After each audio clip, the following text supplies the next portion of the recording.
As the reality of Nigeria exiting economic recession appears clearer, the banking sector is expecting its non-performing loan ratio of 14% at the end of last year to ease off. The chief executive of Wema Bank, Mr. Segun Oloketuyi, said this during activities to mark the 72th anniversary of Wema Bank PLC in Lagos.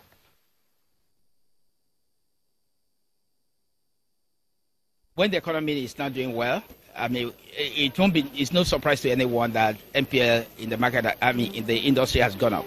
It's gone up because it's responding to the challenges in the larger economy. It's not like customers were deliberately defaulting in paying their bills, in paying their loans.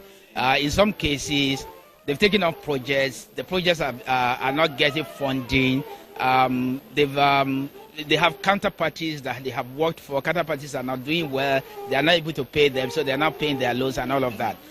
Now, with what we're seeing in the economy coming back to some recession, we're getting out of recession, some uptick in the economic activities and all of that. A lot more salaries being paid, spending coming into the system and all of that. If customers are committed to meeting their obligations, even those NPLs, in the near future will start to come back because those loans will start to get to performing status. Certainly, but beyond that is also the fact that a lot more, I'm sure my colleagues in the industry, a lot more management is going into the loan portfolio. You are looking at what you are lending to a lot more critically. For me, I say people should not come to banks to gamble. If you are not so sure about the business you want to do, don't borrow. If you want to gamble, gamble with your own money. Don't gamble with them. So, in terms of analysis and all of that, that goes into making loans today. They're getting a lot tighter, but better for the industry and better for customers as well. On the final note, but what do you make of the recent sudden suspension of the charges on cashless policy that the CBN announced a couple of weeks ago? I think we'll come back to it, certainly because it's, policies are designed, I would say they're good, but they're good for at its own time. You may do a good deed, but in the wrong time. And I think generally it has to do with we don't want to heat up the economy all over again. We're getting out gradually. The suspension would not be, I don't want us to look at it as policy somersault in itself. It will be in response to the cries and the aspiration of the banking public. Now, if it's going to affect some business, because it's going to be a nationwide, for states where these policies are running, they're running.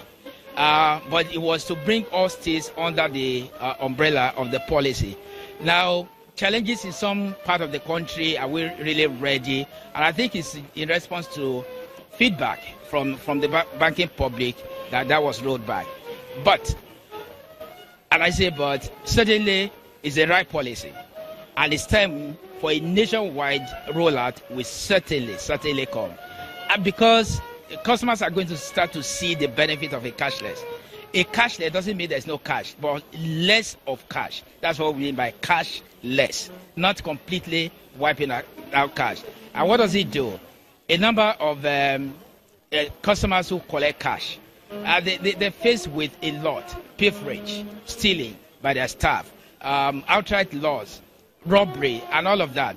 Then if you take out all of this, honestly, the cost that you bear as a merchant, as a customer, to get onto the cashless program is far less than what you lose collecting cash and having to deal with the inconvenience of carrying cash and protecting your cash all over. It's a good policy. States where this is working, we know it's working well, the time for a national rollout will come, and I know it will come pretty soon. The Nigerian Association of Chambers of Commerce, Industry, Mines and Agriculture, NACIMA, has asked the federal government to expedite actions on the passage of the 2017 budget in order to ward off doubts on whether the Nigerian economy is recovering from recession. The national president of the chamber, Dr. Basi Edem, said this during a media briefing where economic activities in the first quarter of the year was reviewed.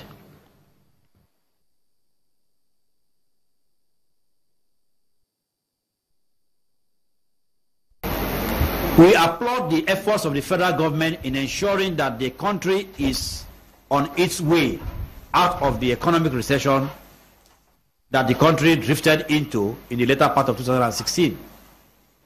The Economic Recovery Growth Plan, ERGP, launched by the federal government, which is expected to grow the economy by 2.19% in 2017 and 7% in 2020, is a step in the right direction.